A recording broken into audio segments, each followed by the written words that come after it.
Okay. How do you want to start this thing?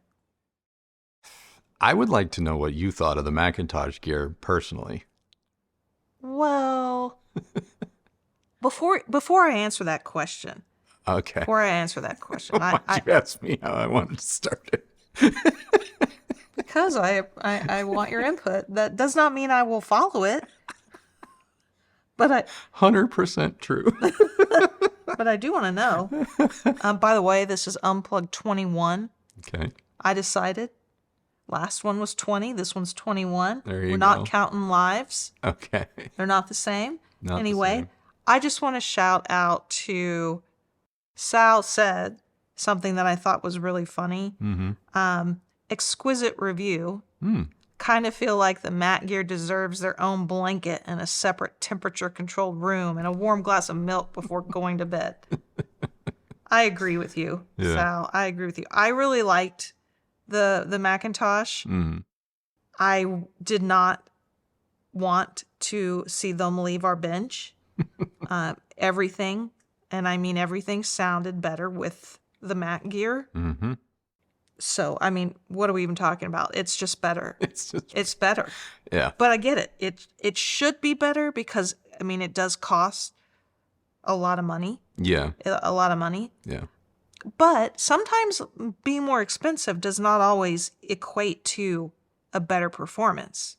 No, not at all. I mean, say hello to the dragon. You couldn't help yourself. Why should I? Why should I? Okay, it was expensive, but it wasn't better. It wasn't better. It wasn't better. Yeah. But that does not mean you can't go on and continue enjoying it. But back to my point. This is expensive. The Mac gear is expensive, but it performed as expected, as I would expect a multi-$1,000 system to perform. Yeah. Every speaker sounded better. Can I potentially share what might be an unpopular opinion? Not to interrupt you, but as far as the quote, not everything that's expensive automatically is better. Yeah, go ahead. I'm not stopping you. I will say, as far as cost no object, reference grade components go, what we reviewed is a relative steal for the performance that it provides. Like, I get it. Again, I said it was going to be unpopular because the total price of the C55 and the MC312 was like 16 grand if you get them together. But when you stop and think that at one point in my past life, my Krell 402E stereo amplifier by itself was $18,500 just for the amp. That didn't include the preamp, the CD player, and all the other fixins that I had around it. And, look at this guy over here winning the hearts and minds. Well, no, and it's like the HiFi. Back when I had my $18,000 so and so. But the Mark Levinson number 53s, bougie. the Mark Levinson number 53s were $50,000+ for the pair. So when people, I mean, heck, we just got an email from Parasound not that long ago, talking about a new pair of their mono blocks, which I mistook for like the update to like the JC1s. They're a little bit different, but they look just like JC1s, and those are 27 grand each for the pair. I think $27,000. Parasound, 27 grand. McIntosh MC312 is $7,500. That's a lot of money. Do not get me wrong, but that's a relative steal compared to a lot of high-end amplifiers that can't do what the MC312 can. Do you think we are going to see, or that we're already seeing it, brands that have typically maybe not had such high-end products dive into the high-end space, like are leaving behind the sort of middle group of hi-fi products that so many people are fighting over? I mean, so many different companies are fighting over? Yes. It's already happening. And you could make the argument that it's done. Like, that is exactly where we are. For two reasons. One, the market is shrinking. The traditional hi-fi dyed-in-the-wool type customer is shrinking. And so you have to play, you just have to, as a business, you have to decide, like, am I going to win on volume or am I going to win on margin and price? And so many companies that used to have, call it mid-fi products, have almost all but abandoned those. And they've completely left the entry space, and they're focusing on quality over quantity, because there's probably 2 or 3 manufacturers every single year that pop up out of virtually nowhere, that can beat the likes of a McIntosh on price. Doesn't mean they can beat them on performance, but they can beat them on price. And the same thing for Mark Levinson, same thing for Krell, same thing for D'Agostino Audio, same thing for pick your brand. And every time a brand has tried that maybe has been more high-end and come down market, they've had some marginal success for a couple of years or a couple of product cycles, but inevitably they all bail. They all bail because you can't necessarily guarantee a win based on price. You just can't. And a perfect example of this is like the Marantz Model M1. It's a phenomenal product. It is a phenomenal product at what I consider to be an advantageous price point. And it will blow the doors off of a Winamp completely. But you will never win that argument against a Winamp. The Model M1 will never win that argument against a Winamp purely based on its price. It just won't. We live in that kind of a world now. And I'm not saying that to vilify anybody, brand or customer. That's just the reality of it.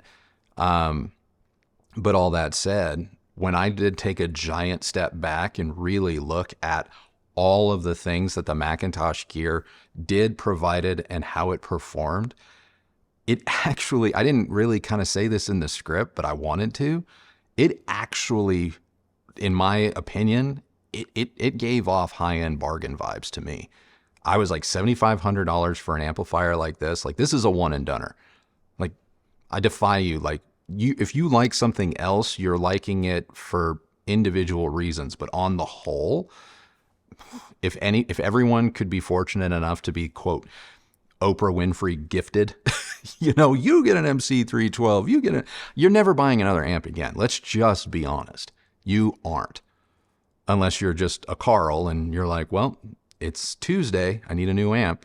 It's Wednesday, time to get another amp, So anyway, I digress. Greg Reaver says, Andrew and KRISTI, I appreciate your reviews very much. I've been considering the MC312 for a pair of Dyne Audio Heritage Specials I recently got that are currently running off an old Yamaha Avantage AVR in my home office. The Dyne Audio do already sound amazing, but I'm an addict now and I want more. So kind of like you were just saying about Carl. My hesitation is that when I added a Parasound Halo A21 to my RCam AVR21, I noticed little to no difference coming from my Klipsch RF73s, apologies. On a different system, I added an Anthem MCA 325 Gen 2 to an Anthem 1140 AVR with a second set of RF73s and noticed nothing gained again. I bought the RF7s just as I was getting into, quote, audiophiling, thinking I had my Grail speakers, only to quickly learn how little I actually knew about the hobby. The RF7s sound really good, but now that I've put so much energy into audio articles and YouTube videos, I find myself looking for things wrong with them just to justify upgrading. Hence, my new Heritage Special system. In hindsight, I probably should have pulled the plug on audiophile videos right then, but your review of those stupid Diablo Color Evos is absolutely stuck in my head as the bar of perfection that I want to get my system to. Unlike KRISTI, my wife could not care less about better sound, so If I buy the MC312, it is going to cost me 2 times, since she'll get something of equal or greater value. So, am I going to get $15,000 worth of bliss from the MC312 on my Dynaudios?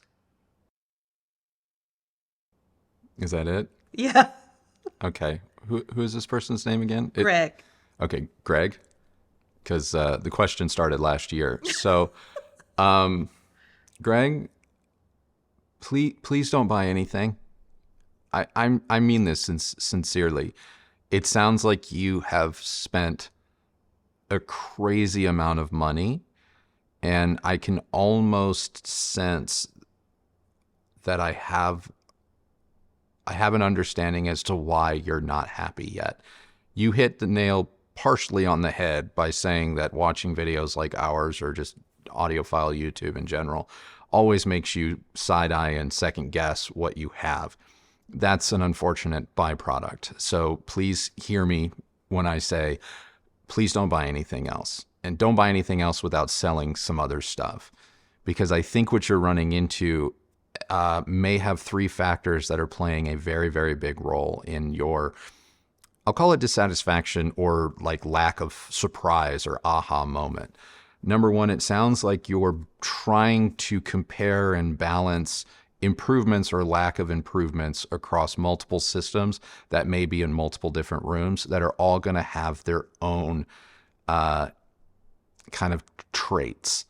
And it makes it very hard to really compare and contrast what it is that you're hearing, chasing, or wanting, when you're really not taking into account the different environments, the different loudspeakers, the different. I can tell you straight up, I have not heard the RF R7 3s, but I can tell you that when it comes to clip speakers in general that are a little bit more on the efficient side, you're not going to notice quite the same things that you would notice on, say, a pair of like Dynaudios that are a little bit more difficult to drive, need a little bit more stout amplification and stuff like that. I'm not really surprised that maybe you didn't have an epiphany with the Parasound A21. Not that the A21 is bad. It's just, it's fine. It's fine. I had one and I loved it. It's great. But it's not hard to beat it. It's not hard to best it, especially if you're attaching it to something that was already probably driving your clip speakers just fine, because those speakers aren't quite as taxing. It becomes a little bit harder, to do that sort of a thing. Had you had a basic AVR with, say, a Bowers and Wilkins, and then you added the A21, you probably would have a different opinion of the A21. But more than that, I really think that you need to focus or make a list and really kind of define what it is when you watch these types of reviews and when you listen to music, whether it be in your office or a living room. Like, really define, like, what are you responding to and what are your goals? Because just going and getting an MC312, while that may scratch the emotional itch of getting something new and exciting and all of that, it may not actually feed a direct need that you have right now. Great amp, but it may not be right for you right now. And so I really would make a list of, like, what are your priorities? And then take stock, as they say, shop your house, and take stock of what you have. And start playing with what you have to see if any of those things start getting you closer to your priorities. And if they do, then look at the remaining priorities on your list and go, okay, is this a speaker thing? Is this a setup thing? Is this you know what I mean? Because if you're like, well, I like the tonality and the musicality of the Dynaudios, but I love the scale, the bigness of the clip speakers. But I feel that the clip speakers aren't as refined as the Dynaudios, and I really would love a sound that merges those two. Okay, in that instance, based on the room you're going to set it up in, and know that we're only looking at one environment at a time, you may need to go speaker shopping. But I would also argue you might want to sell some speakers because you don't need a stable, you know? Like I'm a reviewer. I need a stable to be able to compare and contrast. But honestly, I don't want a stable of speakers. I don't want a stable of amplifiers. It's just part of the job.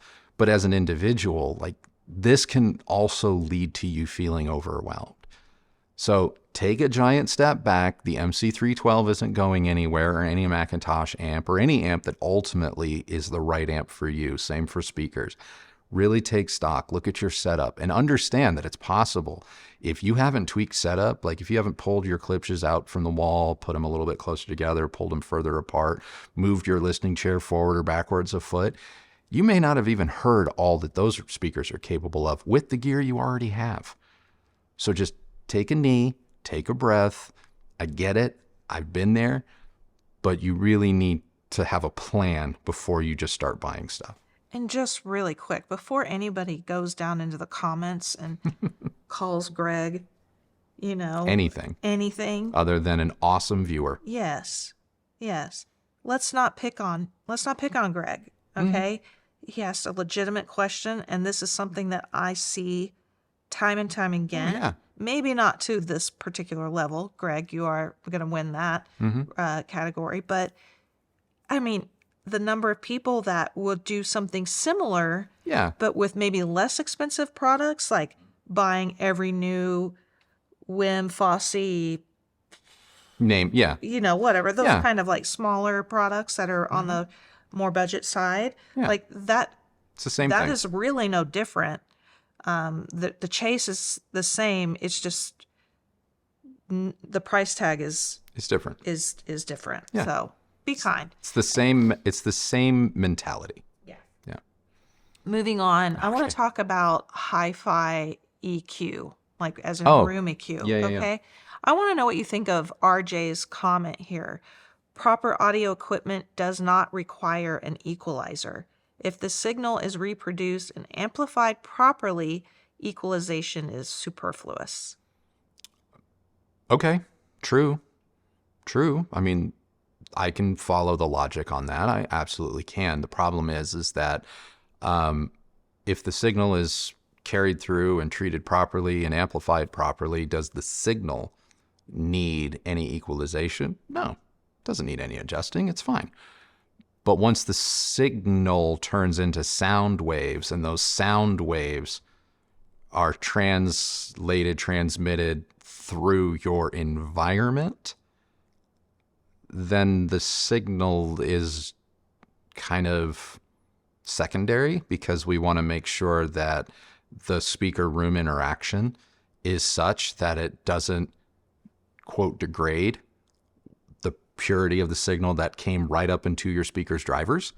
And that's where EQ and equalization, more specifically like parametric EQ and room correction and fixing things in timed domain and stuff like that, can really help to make sure that a product like the C55, which in my humble opinion does treat the signal with absolute respect and gets it to the MC312 at a very high level, and the MC312 obviously is giving your speakers all of the ability to recreate that signal at its purest form. But once it leaves your speakers and starts to interact with your space and your relationship to the speakers, while PEQ and room correction and stuff like that can't necessarily save or fix everything, it can make sure that you get more of that purity that has led up into the sound waves being created, potentially just more clearly and cleanly defined. Well, keeping on the EQ train, Michael Gordon says, comment and question regarding using the mini DSP with the McIntosh C55. You said you prefer using the mini DSP as an equalizer versus the built-in analog EQ of the C55. If I'm thinking correctly, a digital source would first go through the C55's DAC, then an analog output from the C55 would go to the mini DSP, where it would get redigitized, parentheses ADC, then DSP processing for equalization, then back to analog using the mini DSP's DAC. Comment. If you were indeed doing much of your listening this way, I would think it would be hard to assess the sound quality of the C55's DAC, especially versus an external DAC, since ultimately you would be hearing the analog output of the mini DSP's DAC, and with an extra ADDA cycle from inserting the mini DSP into the signal path. And finally, my question, given that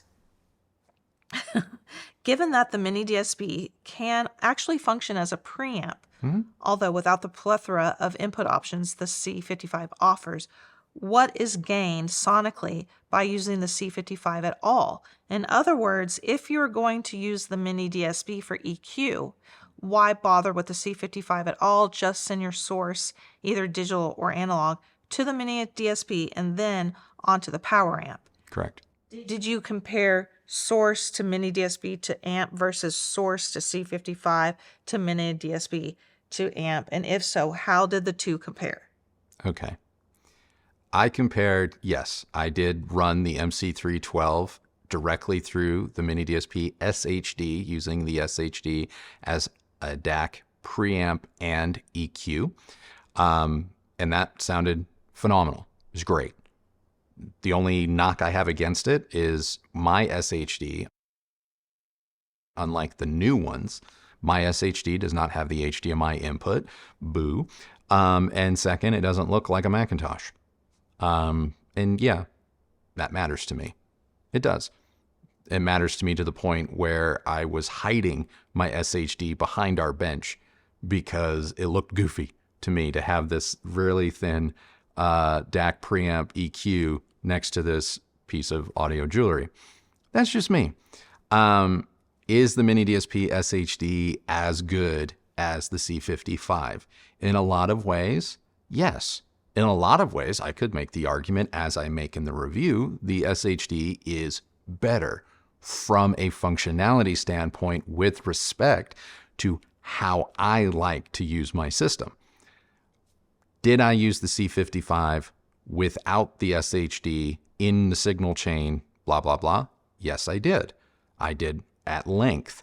And honestly, with the exception of maybe the Cornwalls, there were plenty of instances where the C55, with no EQ, tone controls, or anything like that applied directly into the MC312 into whatever speaker, including the 801 signatures, and our Titans, and.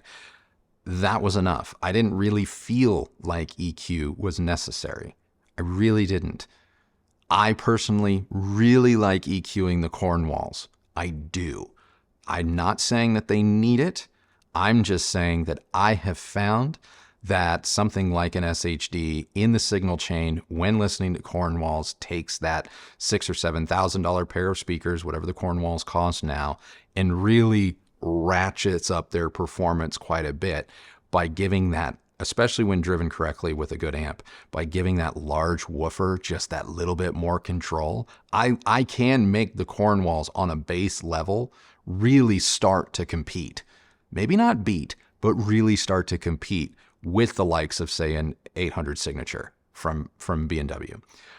With EQ, out of the box, no. But with EQ, I can get close. I really can. And that's why I'm an advocate for that. So yeah, I did do C55 without SHD, mini DSP, and I did it with DACs, with separate DACs, blah, blah, blah. So I made sure that I wasn't affecting the signal each time I was trying to compare apples to apples as much as possible. All that said, yes, for weeks at a time, I would leave the C55 with the mini DSP in between the C55 and the MC312, doing analog back to digital, digital back to analog, the whole bit. And as long as I corrected for any type of time delay issues inside of the mini DSP, it was fine. It was fine. There really wasn't that big of a difference, and that is to the mini DSP SHD's credit. that is an exceptionally powerful, well-built piece of hardware. It's not going to be for everyone. Do not take what I just said, Greg, and go get one. You might be if you're overwhelmed now, you might be overwhelmed diving into that. But I've made videos on how to use it. And I know a lot of you have watched those videos and have even come back and commented and said, I picked one up and bro, this ain't for me, yo. I'm going to stick with Odyssey or Dirac. And I get it. I get it. But that doesn't take away from the Mini DSP. It's phenomenal. It's phenomenal. And its presence in or out of the signal chain didn't sonically change too much, but it did bring me a level of control with certain speakers that I did like. But it also kind of helped inform my decision that while I adore the C55, I think it's fantastic. It's actually just not the right preamp for me. It's too much of things that I don't need, which is why in my review, I say I'm actually thinking of looking at the C49, which is half the price, or I'm going with a processor. Because I want to see if a processor means I can leave my Mini DSP out because the processor will do what I need and still sound the same with the 312, blah, blah, blah. Mr. Nemo Body asks, when you use a preamp and a power amp, like in this review, which one makes the sound, quote, flavor, tonality, resolution, and stuff? I assume all the control belongs to the power amp, but what about the other qualities?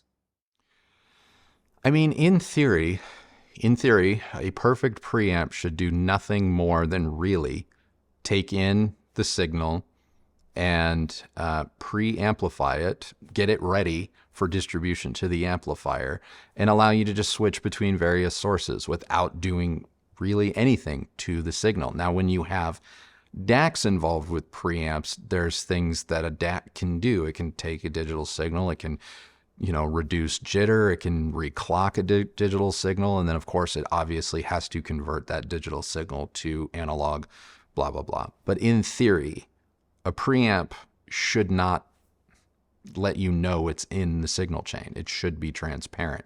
So if you're introducing a preamp and suddenly you're like, oh, I'm getting this, I'm getting that, that's great if it's a plus, because that means that the preamp you had before maybe wasn't all that great.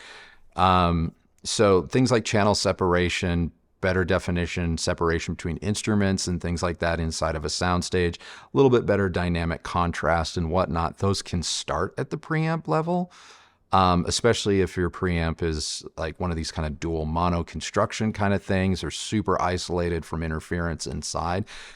Will you notice it with statistical accuracy though? That's hard to say. Because the control, you are correct, the amplifier is what's ultimately going to allow your loudspeakers to be as responsive to the signal changes as possible. But again, you can have all of that 100% right up into the speaker's drivers. But as soon as they start moving and sound starts traveling out of them, that is when it is completely out of the hands of the amplifier, the preamp, your cables, your DAC, your source, your favorite music. It's out of it. They've done all they can do. The second sound leaves your speaker, it's about you and the speaker's relationship to your room. It just is. And whether or not you've set all of those things up correctly so as not to take anything away from what your equipment has done, which is why I don't know if it was in this video or another video, I'm just, some people say, well, if the source sucks, why continue? And I'm like, true, you need, better source, better recording, better everything will lead to better results downstream. But if all of that energy, all that water, if you will, is just being hucked off a cliff willy-nilly and flooding the valley below, I don't know if that's a good thing. You want to be able to control it.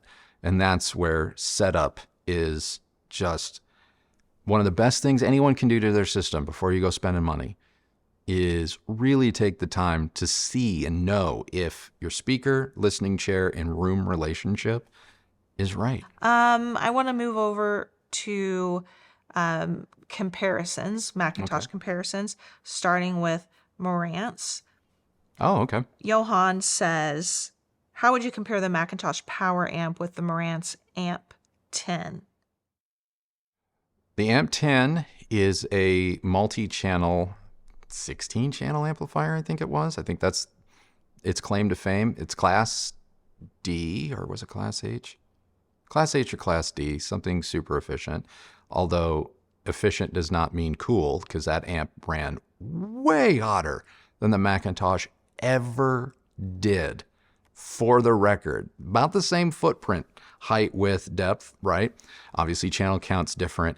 You would think, looking at the McIntosh, like that sucker gets hot, like too hot to touch. No. I mean, it gets warm, but it doesn't get too hot to touch. Whereas the Amp 10, for all of its whiz-bang tech, that's the hottest operating amplifier I think I've ever had in all my years of reviewing gear. Sound-wise, the Amp 10 is closer in tone to my experience with McIntosh's own receiver than it is the 312. The 312 has body. Not that the Amp 10 doesn't, but there's just a little bit more weight, a little bit more presence, a little bit more what I will call natural organic air in the upper registers. The detail and the extension is all there with the Amp 10, 100%. You are not going to miss a thing.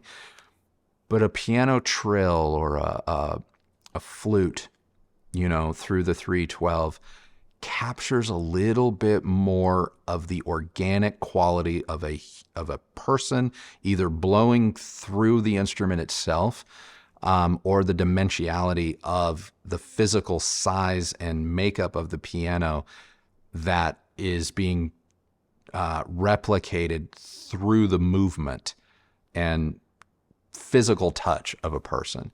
So you just get a little bit more sense and sensation of the space, the physicality of everything with the 312.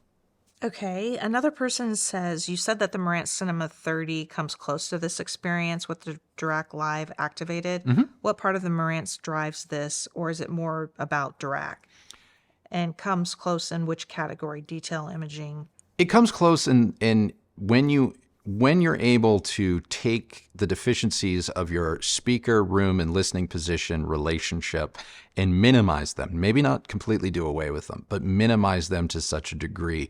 One of the appreciable benefits of that is the sensation of greater control. And with Dirac engaged, especially when using subwoofers and the Dirac bass management software, that sensation of control and then the weight and the presence that subwoofers seem to get when, run through Dirac, it can create a very similar reaction from me as listening to the C55 and the 312 through, say, our Titans.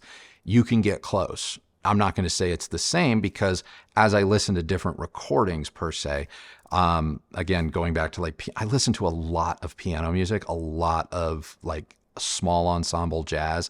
It can kind of make KRISTI's stomach churn because she calls it elevator music sometimes.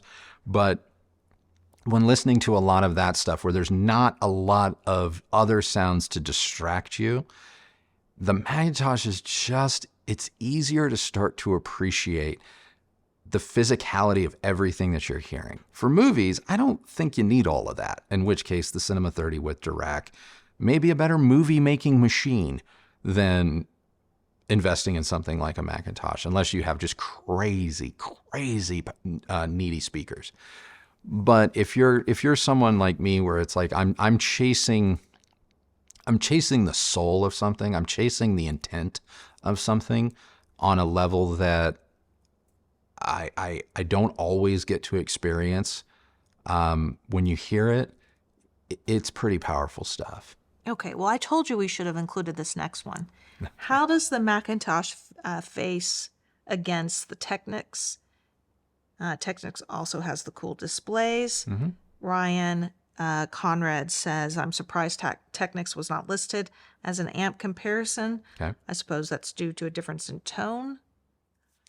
The only thing that it would be comparable to would be the R1000 for starters. I would not put the G700, even Mark II, in the same class. As good as that is, and let's not even go with the GX70, as good as that product is. R1000, where I believe the R1000 may have the leg up for me in comparison to the C55 MC452 combo is in the phono stage, which, full disclosure, the R1000 digitizes the analog signal. And as a result, some people may think that the R1000 should be burned at the stake for being a witch. But I do think that through the R1000, vinyl gets closer to high-res digital for me. And that may be a bad thing, but I kind of dug it. All that said, there is a cleanliness to the Technics sound that I appreciate, I love. I'm not sure that I would go so far as to say that the R1000 has the absolute same capability to drive everything the way the MC452 has proven to.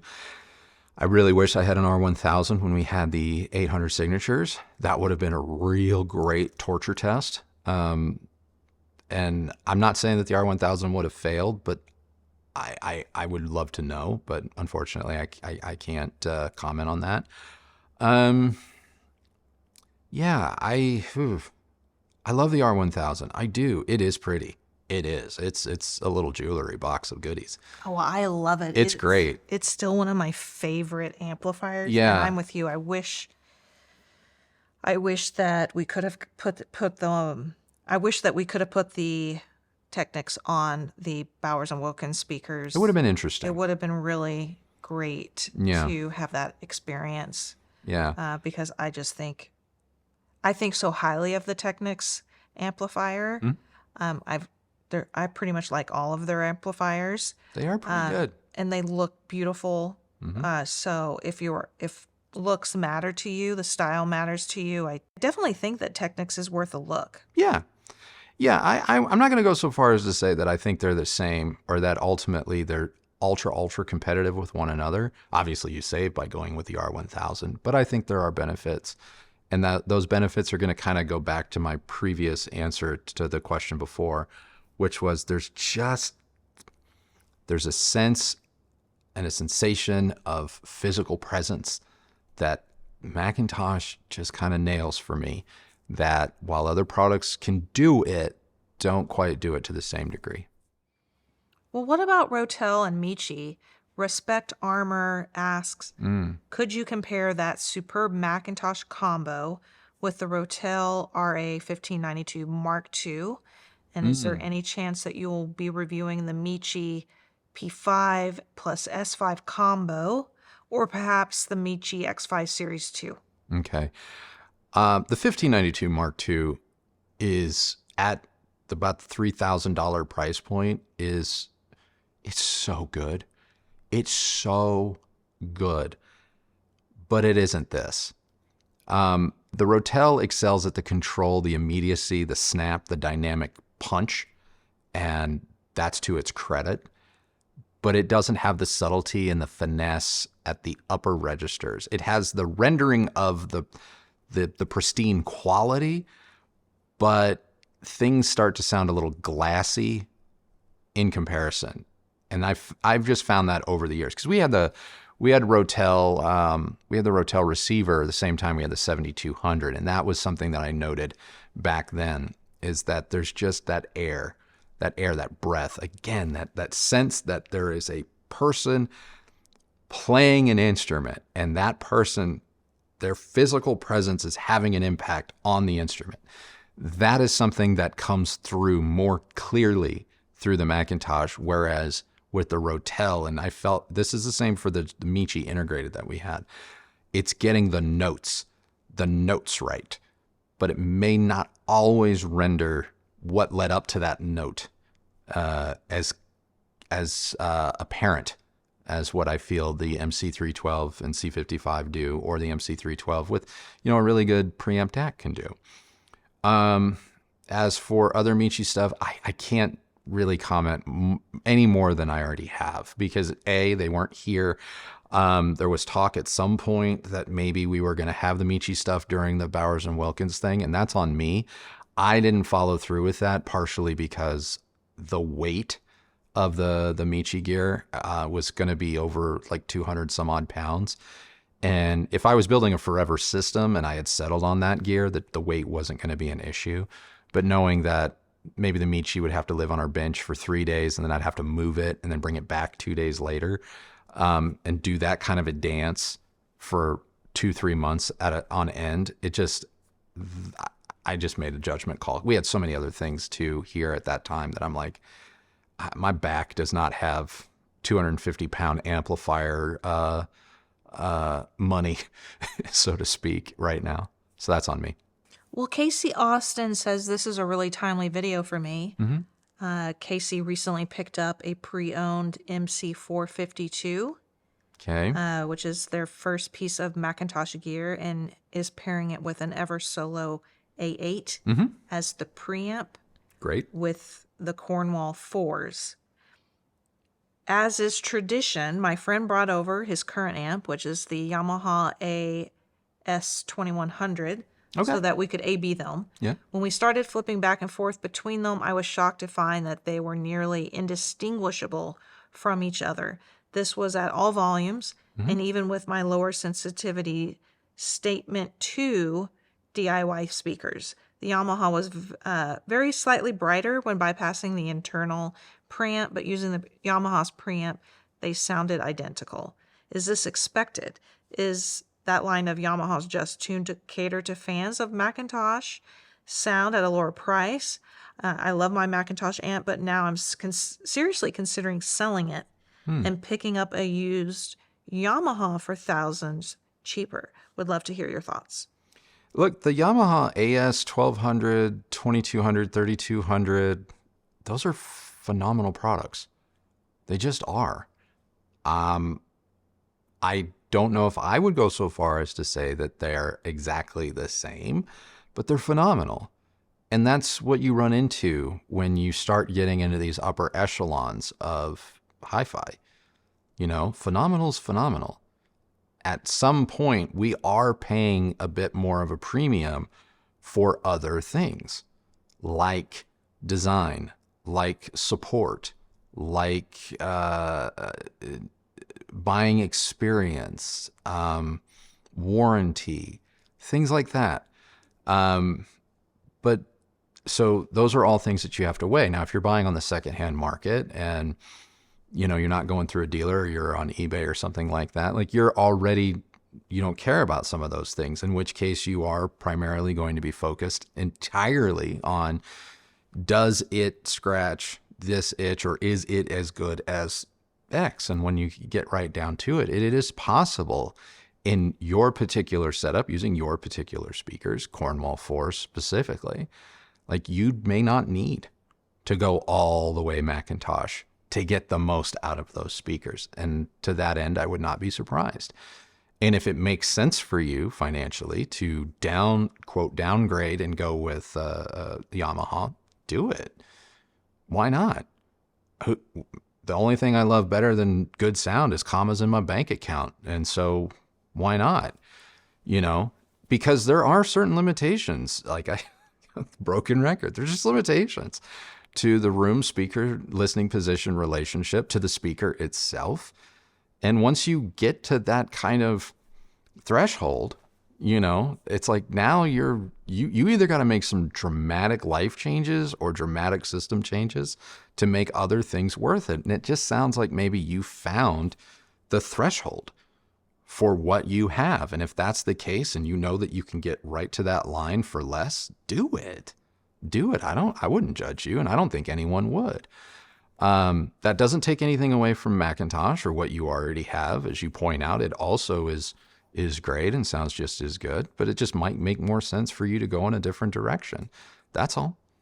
You know, for me, knowing that it's a revolving door of speakers. Yeah, we have our Titans, we have our Cornwalls, and we have our, you know, our Luminas, and that's our everyday carry stable that all things get compared to. But yeah, you never know when an 800 signature is going to show up and be like, hey, I like a 1.5 ohm load, please. You know, and all the amps that you had up until that point are like, did they just say what I think they said and bow out? When all those other amps were great with everything else that you've had. But if most people aren't going to be in my position. And so, yeah, if you can do it with a 2200, 1200, 3200 Yamaha, go for it. Go for it.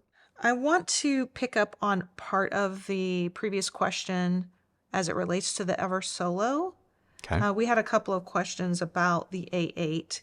Mm-hmm. Tom says, I want to know the comparison between the C55 and the A8 into the Mac amplifier, and whether putting a very expensive preamp after the A8 improves the experience. Dr. Chris Cove says, what do you think EVERSOLO DMP A8 preamp? I know what they're saying. I hate when they don't actually use a complete sentence. What do you think about the EVERSOLO A8 preamp with the MC312 on the 805D4s? Okay. Those are two questions. Yeah. So basically, when using the A8 as a DAC preamp streamer, get rid of the C55. How is it with the MC312 into something as demanding as the B&Ws or any speaker? It's fine. Actually, it sounds, let me rewind. It's great. It's great. There's the one issue that I have with the A8, and I did point this out in our review, and I've said it numerous times in other videos. The one issue I have with the A8 is that for whatever reason, the gain of the preamp combined with the varying input sensitivities of digital devices, HDMI being a big one, sometimes for me, it feels as if there's just not enough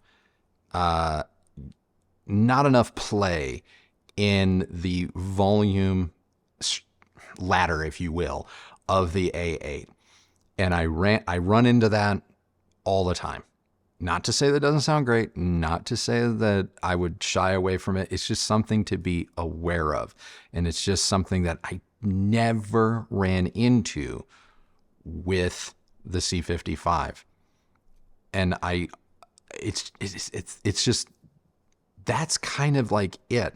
The C55 does take a little bit of the analytical edge off of the A8 that the MC312 also helps with, but doesn't fully. So when I was using the A8 as a streamer into the DAC in the C55 out to the MC312, some, or call it all, the general cleanliness, sterility, or absolute neutrality of the A8 seemed to temper a little bit, and it just sounded a little bit easier going, a little less, extreme at the high end, which I liked. Nothing against the A8. I love it for that reason. It is a scalpel, but sometimes it's nice to take just take a little edge off. And you can do that with tone controls and stuff. You don't have to go all the way crazy with a C55 to do that. Now, obviously, the two components do not match up at all in terms of vibes or physical shape. The A8, just like the SHD, looks ridiculous just sitting next to this massive hunk of metal. But it does work. Okay. Is that it? Yeah, I told you we were wrapping it up. We're bringing it home with that. Yeah, we're done. So you liked it? Oh yeah. So you liked it. Well, I guess I can report because we ended the review on Sunday with, by the time you see this review, I hope I'm done mourning the loss. And as you can see over my shoulder, there's still a MC312 here. The C55 was sent back, but McIntosh graciously extended our loan period for another 60 days because they too were curious about my idea. So when I wrote them, I said, hey, I want to try your new processor with this thing. And so apparently, probably sometime shortly after CEDIA, apparently one of those should be coming. So we're not quite done with having fun with McIntosh. So yeah, the MC312 will be here for a little while longer. But that's it. That's 21. That's episode 21 of Unplugged. Anything you want to say? Nope. All right, guys. I've already said it. Already said it. She dropped the mic 5 minutes ago, so I need to just stop talking. Anyway, thanks so much for watching, and we'll see you Sunday with a brand new video. Bye.